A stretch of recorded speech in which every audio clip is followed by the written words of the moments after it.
My name is Antonio Tibaldi. I've been making non-fiction films for the past 25, 30 years, making films about underreported realities.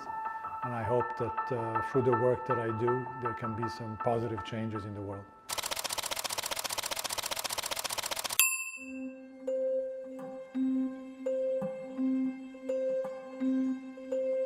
Using a camera to tell stories, I will discover more about the world. The best camera is the one that you have in your pocket. Well, I have an idea, I have a camera, let me go shoot it.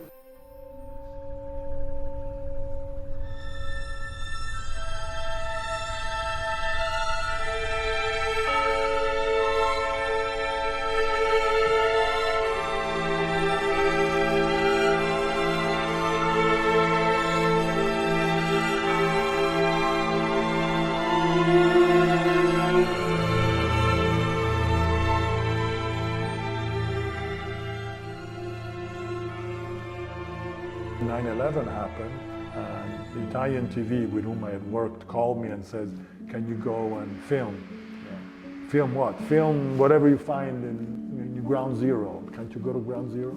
You mentioning one time that you refused actually at first, right? At first I didn't want to do it. And I have kids and stuff, you know. I never even thought of going to film, honestly. I was not really, I mean, I'd done some documentaries, but I'm not a reporter at all. Yeah. And then there was a message on my answering service said, oh, you know, we tried the friend that you said, he doesn't want, he left New York, he's afraid, he's afraid of more attacks, you know. So I said, bummer. So then I called them back. It was really late at night in Italy. I called my friend who put me in touch with the TV people, and I said, look, you know, I only have a single chip camera and I have a really bad microphone, but I'll be careful, but I can't promise that I can do anything valuable, anything usable even. Go, go, go, you know, they'll pay you, you go. So I went, you know, and I spent like a couple of weeks going in and out of Ground Zero. And then I met family members of people who were affected directly. And I documented, you know, made basically these very personal, not stories, but they were happy that somebody was there with a camera, listening to their stories and remembering the people they had lost. Mm-hmm. And a producer from the UN who worked at UN TV saw that. He found my contact, and then he said, would you consider, you know, as a videographer to come with me and work for the UN? I said, well, I don't know. So, you know, it's funny how life shifts you. So then I started doing that. Because I know you traveled to Africa, you traveled to... Yeah, when I started working for the UN, I thought it was like still using a camera to tell stories. Yeah. But the stories that I told, I had to discover because they weren't written anywhere. You had to find the stories through the people, finding interesting subjects. I said I will gladly travel, you know, with my camera, with microphones, my equipment, lights and stuff. I will discover more about the world. It would be very important for me to do it.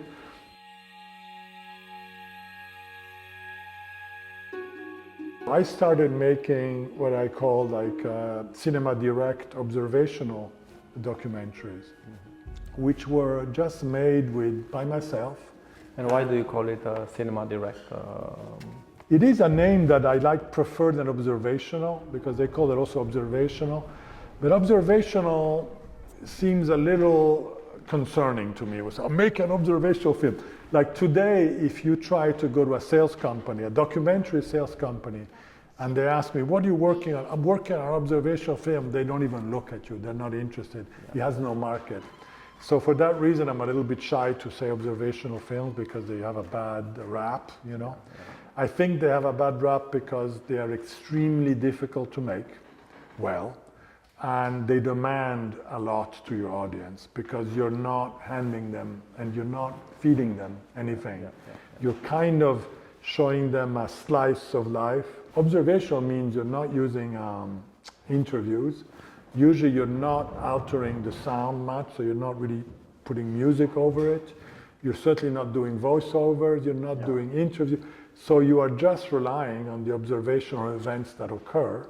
So you're not using stock footage either.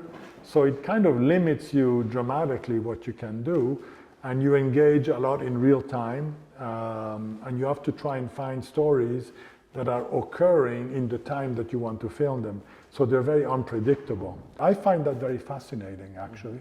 That's what I like the most about non-fiction film, is shooting stories that haven't occurred yet, that are in the process of occurring, and I kind of follow them. Allora, Vincenzo, intanto quando è arrivato? Sabato. Com'è stato il primo impatto? Vedi figlio, che è diverso. O Dio del cielo, alleluia, o mio Signore. So I did one in last agricultural penal colony in Europe, and it's a prison called Gorgona, which is the name of the island. And there I shot in the course of 3.5 years, 390 hours of footage.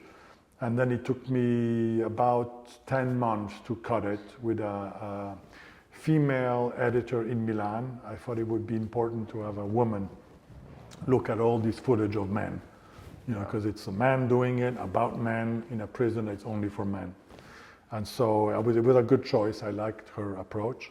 And now when I made that movie, I met a father and son in the prison who had both been professional bank robbers for 20 years in Italy. They had escaped parole, they had a long sentence. And when I met them, they were... You met them in Gorgona? Yeah, I met them in prison. And I stayed in touch with them. The son, who is a fascinating guy, to me is fascinating. He's got a lot of charisma. He's struggling to accept the fact that now he has to work. But actually he's a very hard worker, and he's a cook in a restaurant, in a beachside restaurant. So it's very simple cooking, very hard work. In Italy? In Italy, in Sardinia. So he moved to Sardinia. He's doing the last 2 years of his sentence. But in Italy, if you find a job and you're in a prison that really favors you working as part of your last tenure as an inmate, they encourage that. So he has, curfew, he has limitation, he's not a free man, but he's free to go to work. And that's what he does. He gets up in the morning, goes to work, takes a shower, goes to work again, and then he has to be back by 10 p.m. and he's home. And now I'm following him and the father in this last 2 years of their time in still doing time. Non lasciarmi. Ti chiude?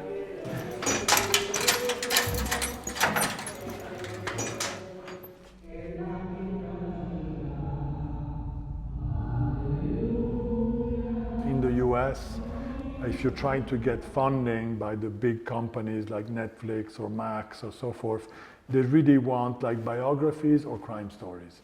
And the type of crime stories they want are certainly not the type of films that I do, which are connected to crime, which would be like human, in my case, would be like that I'm doing now is a father and son who are trying to figure out a way to function without making robberies. But it's not exactly like the crime story of a woman was killed in a lake and we still don't know who killed her. So they're kind of using non-fiction to actually create a fictionalized account, a narration, to kind of testosterone up and pump up with, title sequences, music, big credits, pre-sequence. So that's kind of, in a strange way, betraying the calmness of non-fiction storytelling, which you can tell very empowering stories or shed light on realities that you would never be able to see with your eyes because they're not necessarily accessible. But if you're going into an area that is very independent and not recognized, because that's what it is, not recognized by primetime TV or by Netflix or HBO, by the big platforms, you are kind of giving up on that type of funding. So you're being a blue lobster, a rare kind. I went back to Italy to do university when I was 17. I already knew I wanted to make films, but I didn't have much support in my family to just go to a film school. So did you know already that you want to be a filmmaker? The truth is I didn't really know what I wanted to do, but I knew that I loved going to see movies. But the truth is I had no idea how films were made. I remember walking into this editing room, it was on film, so there was this big flatbed, and the instructor said, in this room, you control time. And I was like, wow, this is like...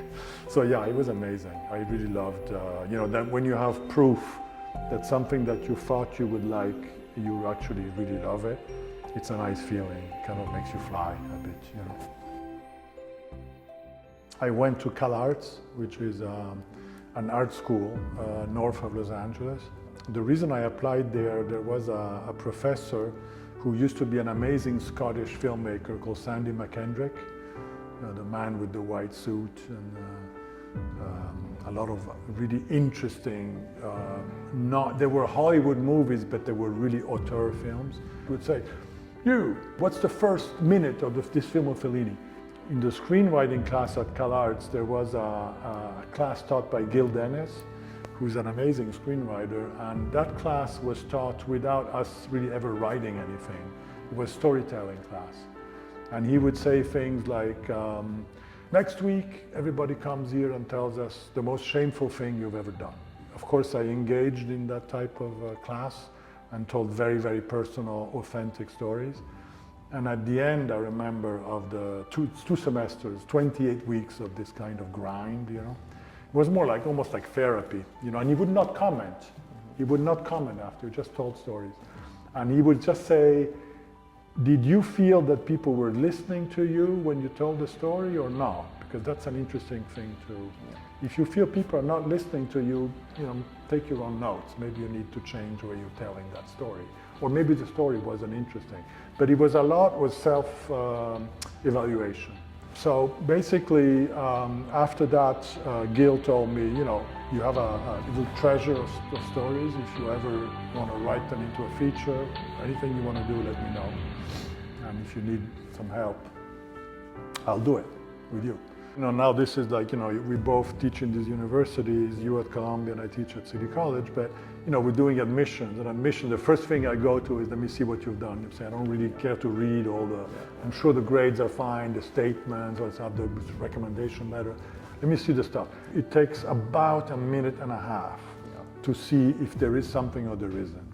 Because I've been doing admissions for 14 years at Columbia, and the visual, technical, audio quality has gone up like crazy. But still, in 1 minute and a half, you can tell. Is there anything else there? Right. I remember I shot a documentary with the 5D in 2010, and a lot of filmmakers were still afraid of this camera because it was full frame, it was not a video camera. I shot it. People would come in and want just to see footage, see how crisp, how sharp, the definition. And that was inexpensive because you put cards in the camera.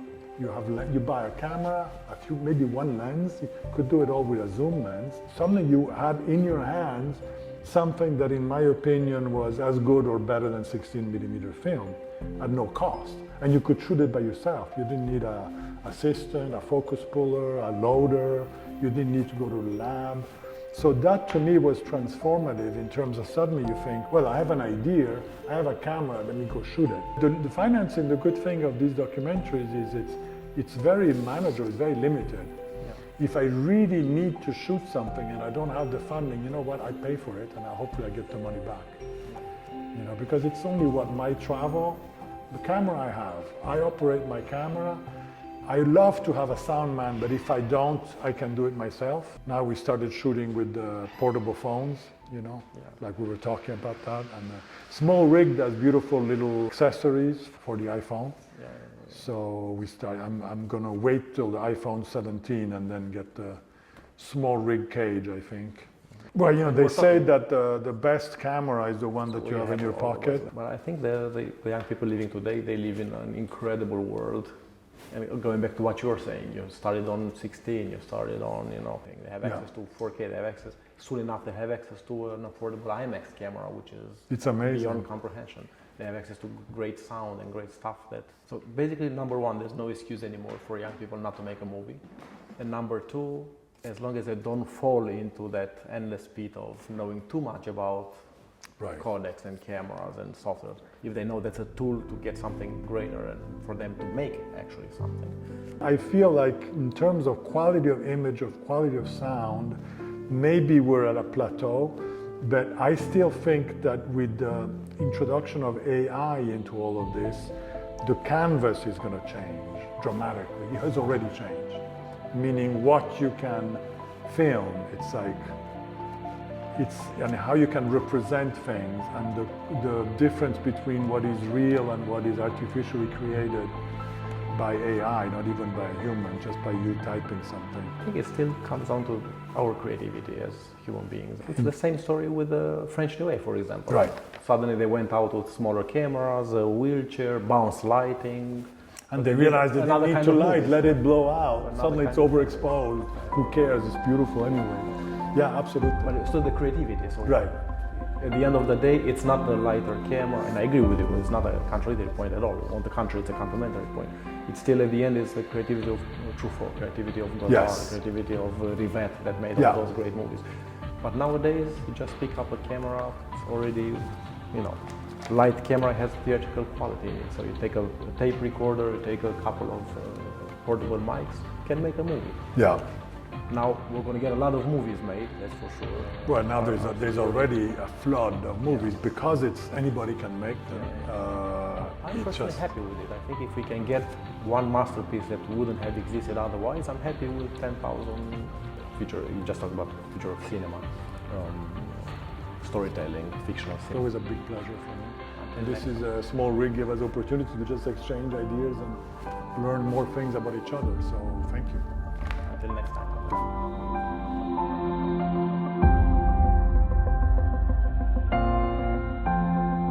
See it, change it.